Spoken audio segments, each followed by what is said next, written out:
Olá a todos, sejam muito bem-vindos a mais uma videoaula de construção de sites. Ainda falando sobre HTML, hoje vamos falar um pouquinho a respeito das tags para formatação. Tá?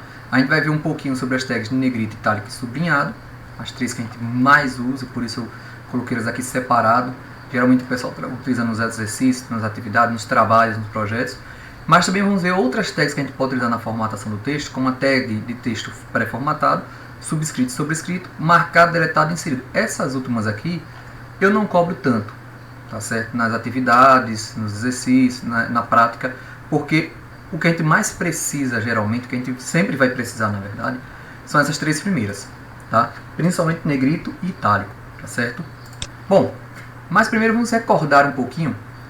Vocês lembram como é que a gente deve proceder, quais são as tags que a gente utiliza, né? E como a gente utiliza essas tags. Se eu quiser exibir ou executar alguns desses seguintes arquivos numa página web: uma figura, a extensão figura.jpg, né, a extensão JPG, um arquivo de música, música.mp3, ou um filme com a extensão mp4. Você lembra quais são as tags que a gente utiliza para isso? Ó, uma figura, JPG, música mp3 e um filme, né, no formato mp4. Quais são as tags que a gente utiliza? As tags HTML5.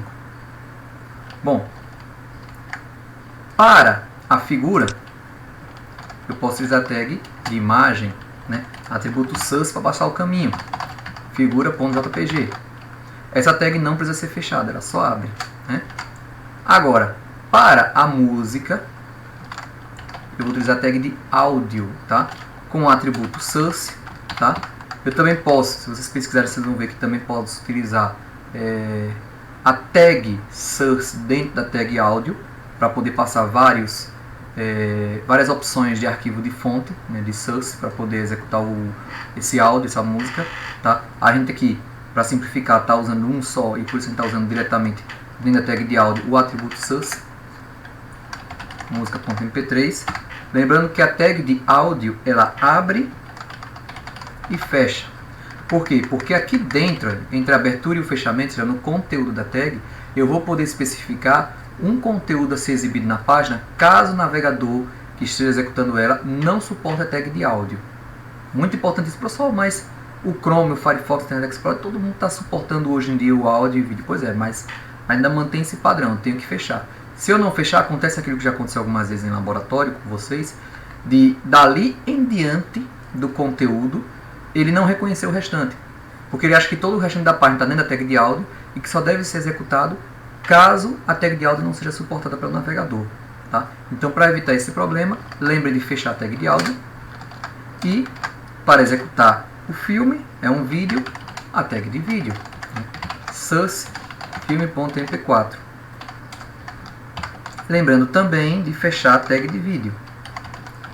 Lembrem-se que, no caso da tag de áudio, é importante também especificar, dentre os atributos dela, o atributo controls. Por quê? Porque senão, se eu não colocar por padrão, controls é falso, não vai aparecer na página, e aí o meu controle, não vai ter como ter um controle lá, um botão de play, uma barra com o controle de onde o áudio está, volume, etc. Não vai aparecer nada, e aí a pessoa não consegue interagir com ele. Tá? Professor, faz sentido às vezes ter o áudio e não ter controle? Faz sentido quando a gente usa botões, um layout com JavaScript para poder disparar essa tag de áudio, tá? Mas para a gente aqui, por enquanto, a gente vai estar sempre utilizando com o atributo controls. No caso do vídeo, é menos pior porque o vídeo vai estar lá sendo exibido, pelo menos a pessoa vai ver o vídeo lá parado. Mas eu também vou precisar dos controles para facilitar para o usuário interagir com o vídeo, tá? Então, tanto tag de áudio quanto de vídeo, a gente vai estar utilizando também o controls, tá certo? Então, recordado aí o que a gente viu na última aula.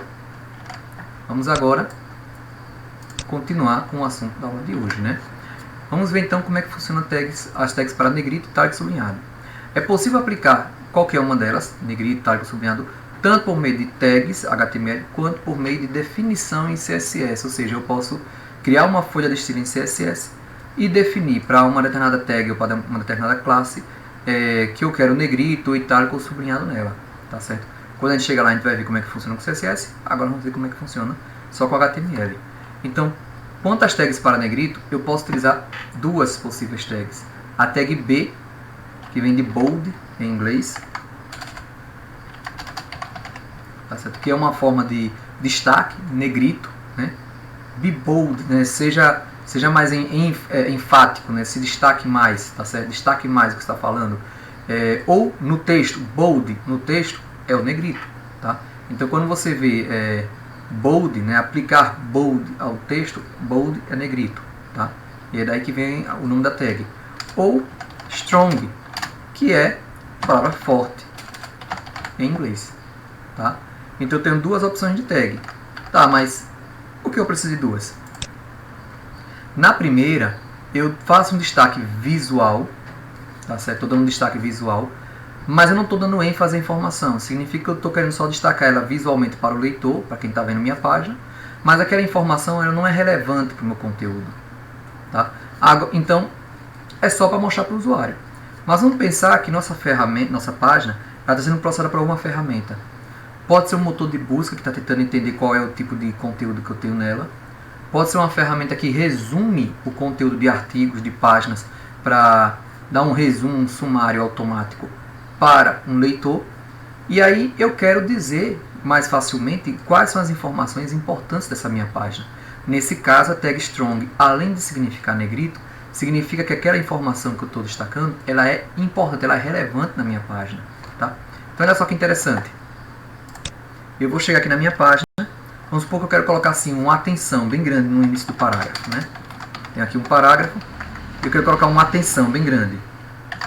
Atenção, esta é uma página sobre aplicação de efeitos de negrito, itálico e sublinhado. Pronto, minha página por enquanto está assim. Deixa eu mostrar aqui no navegador. Aqui foi de antes, que eu já estava gravando e graças ao meu cão tive que fazer tudo de novo. Então tá aqui, atenção, esta é uma página sobre aplicação de efeitos de negrito, itálico e sublinhado. De repente eu quero destacar o termo atenção, mas veja que a palavra atenção ela não tem um significado dentro de minha página. É uma página sobre negrito, é uma página sobre efeitos, né?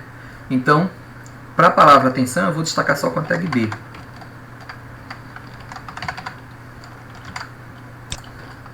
Olha o que aconteceu, eu tenho um negrito na minha página. Agora eu vou querer que na parte que diz que é página sobre aplicação de efeitos, eu vou utilizar strong. O que vai acontecer agora? Visualmente as duas são iguais. Aí, tá vendo aqui? Atenção ficou em negrito, página sobre aplicação de efeitos também. Agora qual é a diferença? Uma ferramenta que lê essa página, ela sabe que se trata de uma página sobre aplicação de efeitos. Tá certo? Olha que bacana. Um motor de busca que analisasse minha página, um Google, ou o motor do Yahoo, o Bing, etc., vai ver isso aqui, ó, como sendo uma informação relevante na minha página. Isso aqui não. Apesar de que os dois estão destacados. Vamos imaginar agora uma loja virtual. Eu poderia ter lá, atenção, queima de estoque de produtos, tarará, tarará, tarará, e um monte de informação, nome de produto, de tênis, etc., que eu estou vendendo lá, né? E aí, o que é que eu gostaria de destacar ali com o strong? De repente, o nome dos tênis, para que os motores identifiquem como minha página sendo relevante para aqueles nomes de tênis, tênis Nike, Adidas, Olímpicos, etc.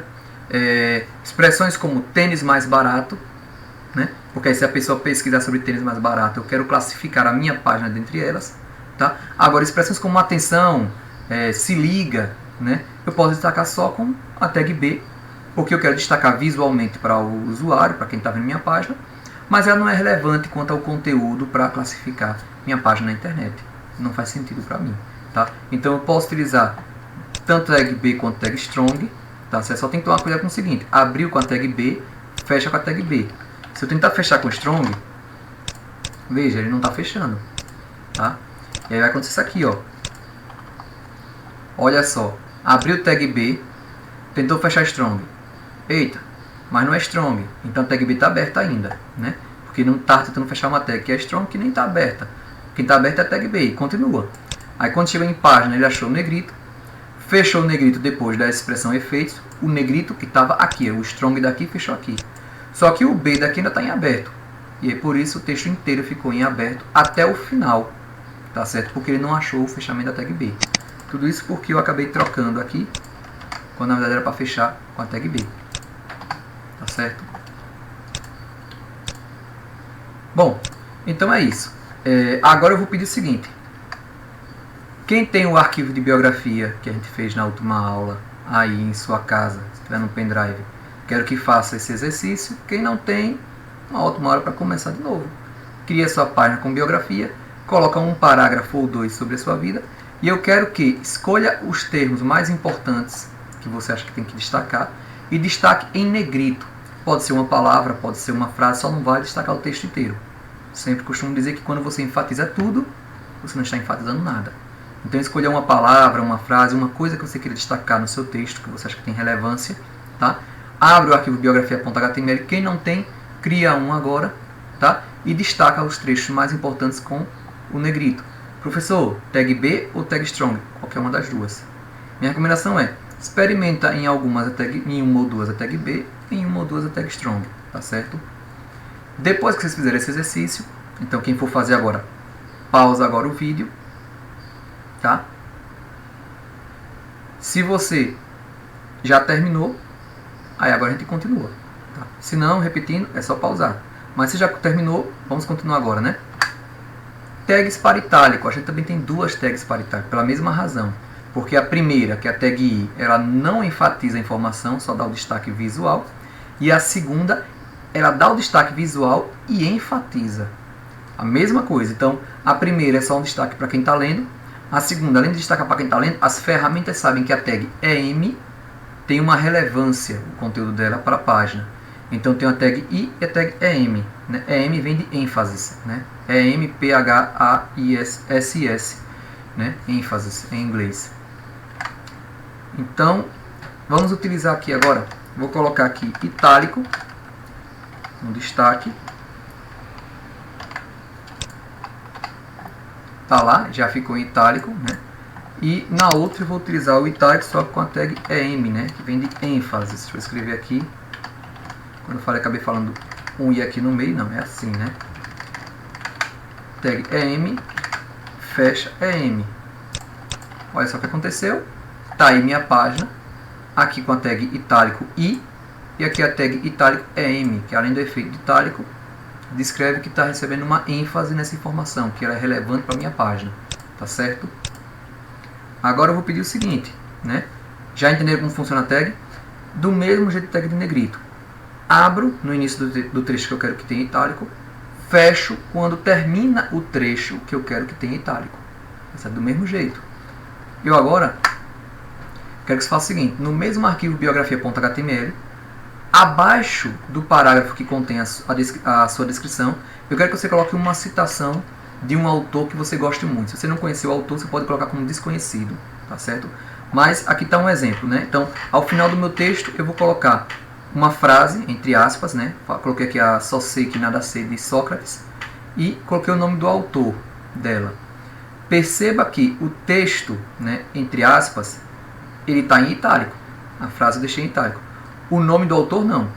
Tá? Então eu quero que vocês façam isso na página de vocês. Tá? Pause. Antes que eu mostre como é que fica isso na minha. Né? Pause aqui o vídeo. Façam. E depois retornem. Já fez? Fez mesmo? Bom. Então, um exemplo aqui. Né? Não estou com minha página aqui de biografia. Mas eu poderia fazer isso aqui. Né? Crio um parágrafo.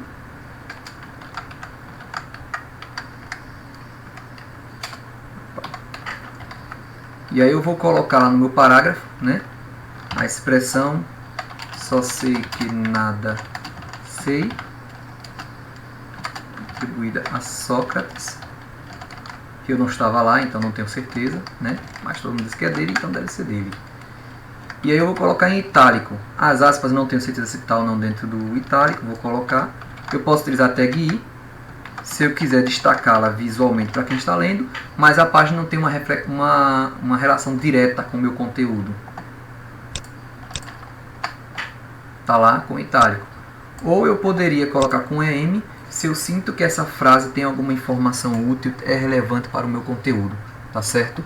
Eu tenho essas duas opções. Ah, professor, eu ainda não estou bem acostumado com isso de horas eu tenho que destacar só visualmente, horas eu tenho que destacar mais é relevante para as ferramentas. E agora? Não se preocupe. Vão exercitando, vão criando páginas, vocês mesmos vão perceber aos poucos quais são as palavras, os trechos que são realmente relevantes, que você pretende classificar, e aí você vai destacar com strong ou com EM, e quais são os trechos que, apesar de você querer um destaque visual, não tem relevância para o seu conteúdo, aí você vai usar a tag B de negrito ou a tag I para itálico, tá ok? Bom, e sublinhado? Bom, aí eu tenho a tag U, que funciona parecido com o que a gente viu até agora. Por exemplo, vou colocar um sublinhado aqui na palavra sublinhado. Tag U vem de underline, né? Apliquei. Olha lá. Minha palavra sublinhado ficou agora sublinhada, tá? Bom, mas não é tão comum a gente ver isso nos sites, né? Por quê? Não é recomendado, tá certo, pela própria W3C, o consórcio da World Wide Web, né, que rege quanto a isso, para evitar confusão de texto sublinhado e hiperlinks, porque vocês sabem que hiperlinks também ficam com sublinhado embaixo. O texto, mas o sublinhado o texto é azul no hiperlink. Só que você pode mudar a cor do texto, tanto dos hiperlinks quanto de texto em geral na sua página. Então, um texto em azul com sublinhado pode levar o usuário a uma confusão. E mesmo sem estar com a mesma cor do hiperlink, mesmo preto, alguém pode imaginar que ali é um texto de hiperlink e tentar clicar, né?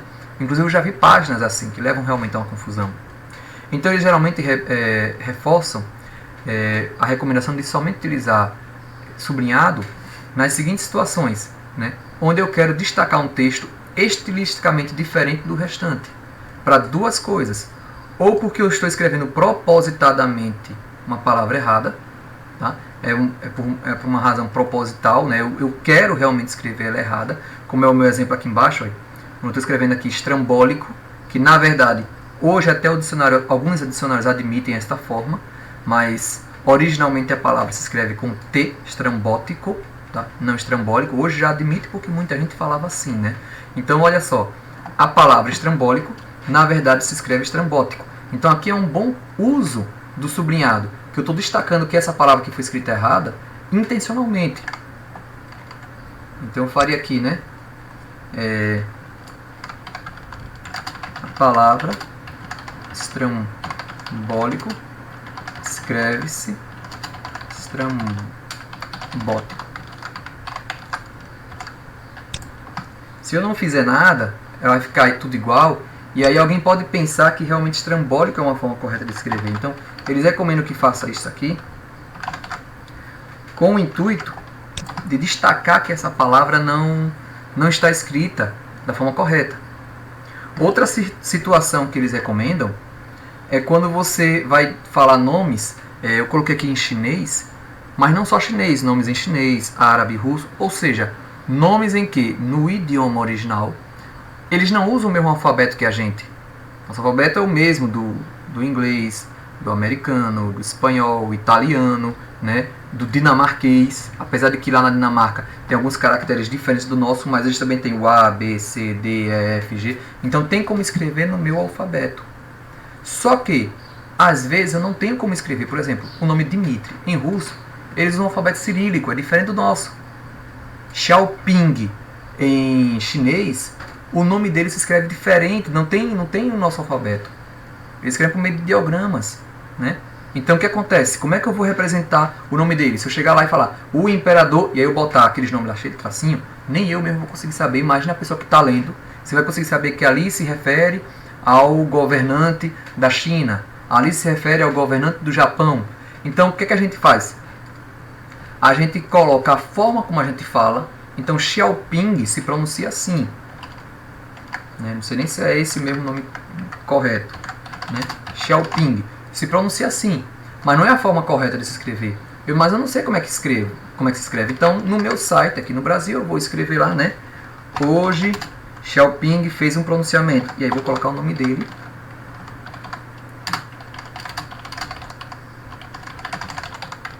Entre as tags U, para poder destacar que aquela palavra não está escrita corretamente, mas que eu não tenho como escrevê-la com o meu alfabeto. Então, nessa circunstância, a W3C também recomenda que se utilize. Então, para nomes próprios, nome de lugares, né, que vão ser escritos em um idioma diferente daquele original, porque ele usa um alfabeto diferente do nosso, e aí que não tem como representar. Tá? Essas são as duas situações. Professor, mas e por que quando a gente vê os nomes Xiaoping, ou qualquer outro nome chinês, japonês, russo, árabe, geralmente eles não sublinham desse jeito? Pois é, nem todo mundo segue a recomendação. Então, essa é a recomendação feita hoje, mas nem todos estão seguindo ela ainda. Só que a tendência é que cada vez mais siga-se esse padrão. Tá? Bom, então encerra aí o conteúdo que geralmente eu cobro nos trabalhos, nas atividades, porque o pessoal utiliza muito essas 3 tags. Tá? Que aliás a gente viu que eram 5 na verdade, né? 2 para cada uma das 2 primeiras. Mas eu vou mostrar algumas situações em que a gente pode querer utilizar algumas outras tags para formatação de texto. Por exemplo, a tag de texto pré-formatado.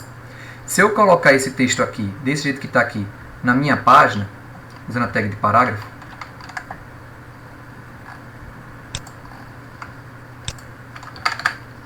deixa eu apagar aqui tudo para ficar mais fácil.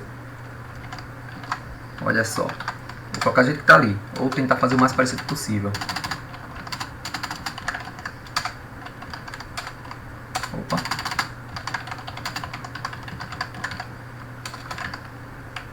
Quase.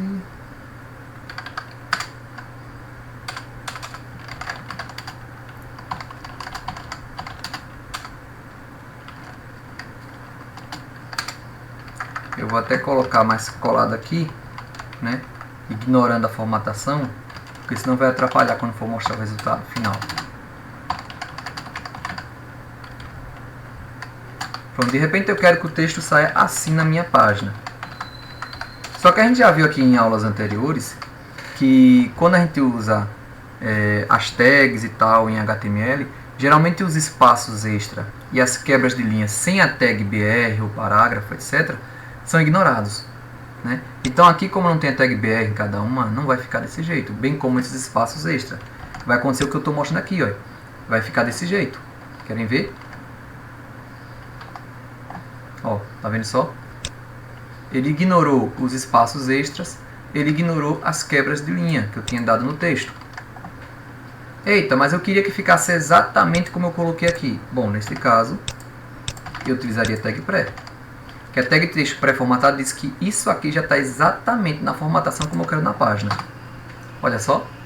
Veja que ele até muda a fonte. Tá? Isso a gente pode mudar mais tarde com CSS, se a gente não quiser que fique desse jeito. Mas ele está considerando agora os espaços extras e as quebras de linha. Tá certo?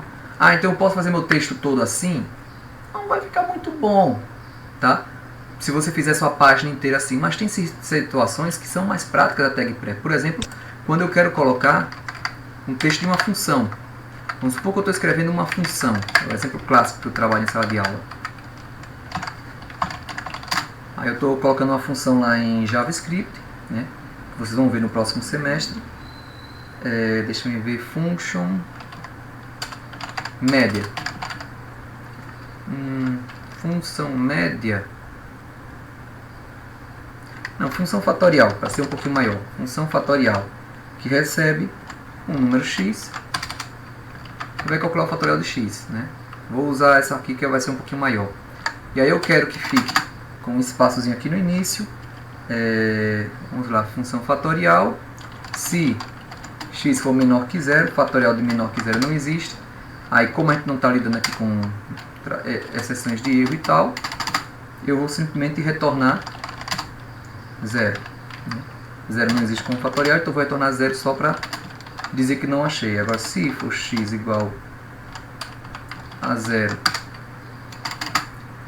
aí eu vou retornar 1.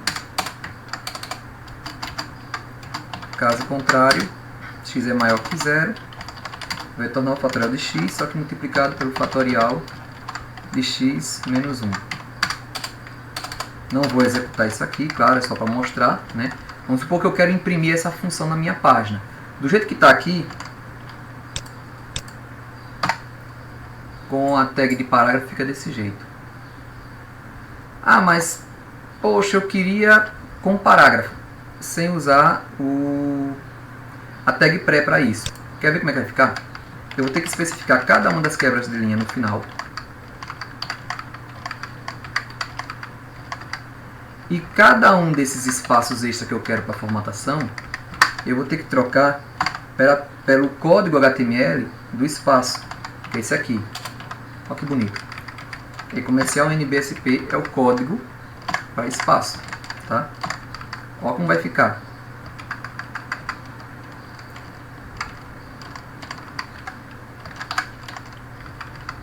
Olha que bonito que está ficando.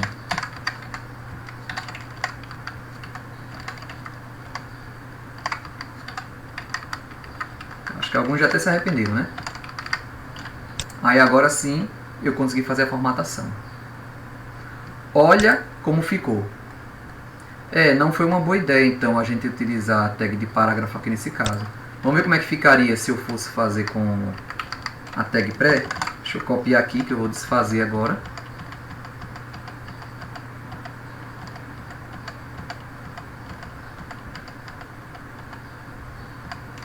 Pronto.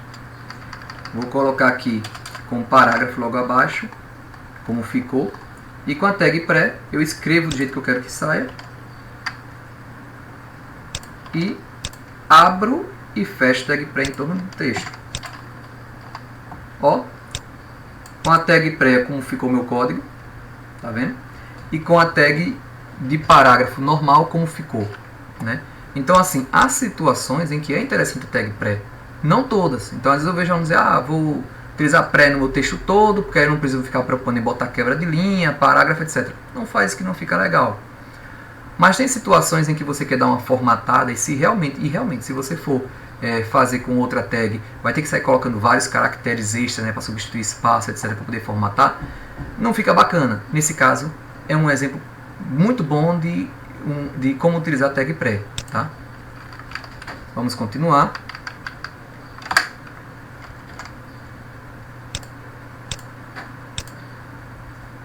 Essa parte. E se eu quiser colocar um texto subscrito, que é quando fica o númerozinho embaixo, que nem está aqui no H2O, ou sobrescrito, que é como fica esse 3 aqui em cima. Aí sempre tem alguém que me diz, professor, mas no teclado Altgrade 2, Altgrade 3, já fica o quadrado de cubo. E se você quiser a quarta potência? E se você quiser a quinta potência? E se você quiser elevado a x? E se você quiser que aqui embaixo fique o 2, que não tem o subscrito, tá vendo? Então no Word, no Writer, você chega lá e clica no botão para subscrito e sobrescrito. Acabou. A gente aqui é quase isso. A diferença é que eu vou colocar a tag de onde até onde vai ser subscrito ou sobrescrito. Para o texto ficar embaixo, tag sub. Vamos ver aqui. Vou colocar aqui, ó, H2O. Opa. H2O. E 30 metros cúbicos.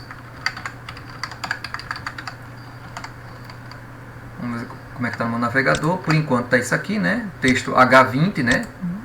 Beleza, aqui é um O. Agora é o O, desculpe. Tinha botado um 0 sem querer. H2O e 30 metros cúbicos, tá? Mas eu quero o 2 subscrito, não tem problema. De onde até onde eu quero subscrito? Não é só em torno do 2. Então antes do 2 eu vou colocar sub e fecho depois do 2. Já ficou subscrito. Mesma coisa para o 3, eu quero ele sobrescrito. Tag sup, de superior, né? Então sup, esqueci de botar a barra ali.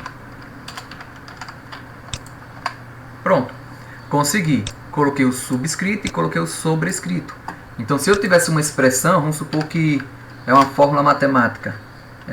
F de x recebe, deixa eu quebrar a linha aqui de novo entre eles. F de x recebe x elevado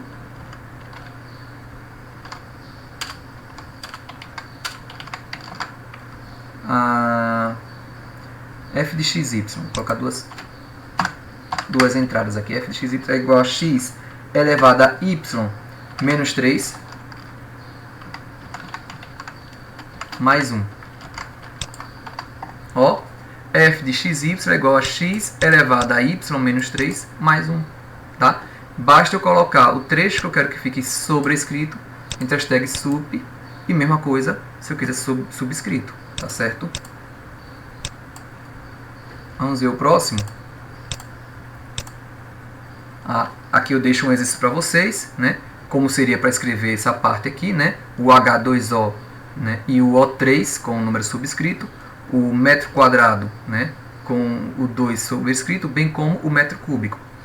Façam esse exercício, vou dar um tempo para vocês. Já fez? Certeza? Tá tudo certinho? Quem teve dificuldade com isso aqui, esse eu não vou nem responder. Volta um pouquinho a aula e rever de novo como é que funciona. Porque ele é bem direto. A gente fez o H2O, a gente fez aqui, o metro cúbico também. Então é bem fácil de fazer isso, tá certo? E agora vamos ver quantas tags para marcado, deletado e inserido. Essas eu só vou apresentar mesmo, não vou nem chegar a aplicar na página, tá? Então, se eu quiser destacar com um fundo amarelo a palavra, veja, parece até que eu passei um marca-texto amarelo. Como é que eu faço isso? Usa a tag mark, tá? E aí, da mesma forma que as tags de negrito, italic, sublinhado, eu digo de onde até onde eu vou querer o meu marca-texto amarelo. Se eu quiser com um risco no meio, ó, tá riscado aqui, eu uso a tag del. Existem outras tags que riscam também. Strike, né? Que tem justamente o significado de riscado, né? Strike. E S, que é uma abreviação de strike. Então essas duas tags também fazem esse riscado. Qual é a diferença entre elas e a tag del? A tag del tem um significado de deletado, de excluído. Então quando você risca uma informação e escreve algo depois, semanticamente você está dizendo que aquela informação está sendo deletada, ou seja, uma informação antiga que não é mais considerada, e que a informação que deve ser considerada é a informação seguinte. Tá? Por isso que a gente lembra que a gente vê muito lei, documento jurídico, contrato, quando tem alguma alteração, aí risca um lugar, né? E logo abaixo vem aquele artigo, a forma correta atualmente, né? Então, aquilo ali, se você escrever uma página HTML para representar aquilo, o correto é utilizar a tag del, porque aí você marca que aquele trecho foi deletado, tá certo? Então você está dizendo que aquela informação foi excluída, não é só um taxado, não é só um risco. É um risco porque aquilo ali foi excluído, não é só um risco visual. Da mesma forma tem uma tag ins, que faz um sublinhado também, igual a tag u, mas que tem uma diferença. Enquanto que a tag u é somente a mensagem de que você fez uma decoração no texto, você sublinhou, aqui não, você está dizendo que essa informação foi inserida no documento. Então uma informação que não era presente, não estava presente antes, o texto passou por uma revisão e você inseriu aquela informação. É uma informação nova, tá? Então essas tags elas têm um significado semântico, tá? Significado semântico é ótimo. Significado é referente à semântica. Então elas têm um significado, elas têm uma semântica por trás delas, tá? E elas devem ser utilizadas neste papel. Del quando eu estou apagando alguma informação, quando estou excluindo, retirando, e ins quando eu estou inserindo uma nova informação, tá certo? Bem, vamos ficando por aqui na aula de hoje, tá certo? Na próxima aula a gente vai ver um pouco mais. A gente vai estudar na próxima aula, vamos ver aqui, tabelas, listas e iframes. Até lá!